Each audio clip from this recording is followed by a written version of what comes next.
Hello बच्चों, चलिए प्रश्न पढ़ते हैं। प्रश्न दिया है अपघटन की दर निर्भर करती है। विकल्प ए है अपरद का रासायनिक संगठन, विकल्प बी है ताप, विकल्प सी है मृदा नमी व मृदा पीएच तथा विकल्प डी है उपरोक्त सभी। तो इस प्रश्न में हमसे अपघटन के विषय में पूछा गया है और अपघटन की दर किस पर निर्भर करती है यह पूछा गया है।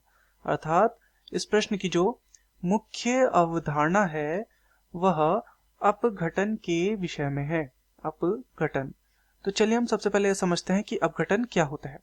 तो अपघटन एक ऐसी प्रक्रिया है जिसमें मृत कार्बनिक पदार्थों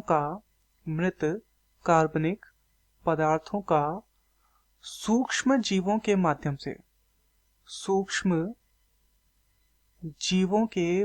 से विघटन होता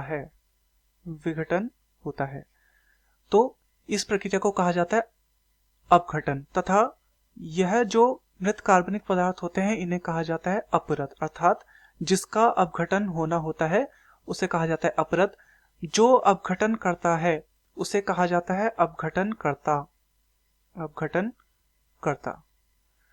तो जो यदि ये अपरद क्या होगा, ये लिग्निन या फिर या फिर काइटिन इत्यादि पदार्थों का बना होगा, तो इसमें क्या होगा, इसमें अपघटन करने में मुश्किल होगी। लिग्निन या फिर ये काइटिन का अगर ये मृत कार्बनिक पदार्थ होगा तो इसमें क्या होगा, अपघटन धीमा होगा। अर्थात रासायनिक संगठन पर अपघटन निर्भर करता है।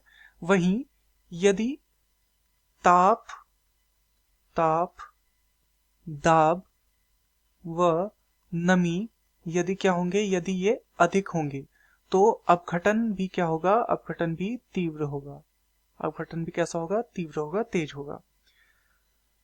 तथा इसके अतिरिक्त जो मृदा का पीएच होता है, मृदा का पीएच मान, वह क्या करता है, मृदा का जो पीएच है वो एंजाइम सक्रियता में महत्वपूर्ण भूमिका निभाता है। एंजाइम सक्रियता, तो मृदा का पीएच भी क्या है, अपघटन में एक महत्वपूर्ण कारक है। तो चलिए देखते हैं विकल्पों को। विकल्प ए है अपरद का रासायनिक संगठन। बिल्कुल, अपरद का रासायनिक संगठन यदि कठोर होगा तो क्या होगा, अपघटन धीमा होगा। तो बिल्कुल अपघटन की दर इस पर निर्भर करती है, तो ये बिल्कुल हमारा सही है। विकल्प बी है ताप, बिल्कुल ताप पर भी ये निर्भर करती है। विकल्प सी है मृदा नमी व मृदा पीएच, तो नमी और पीएच दोनों पर यह निर्भर करती है, तो ये भी सही है। तथा विकल्प डी है उपरोक्त सभी, तो बिल्कुल ये सभी के सभी सही है। तो हमारा ज्यादा सही उत्तर है विकल्प डी, क्योंकि उसके अंतर्गत ये सभी के सभी आ जा रहे हैं।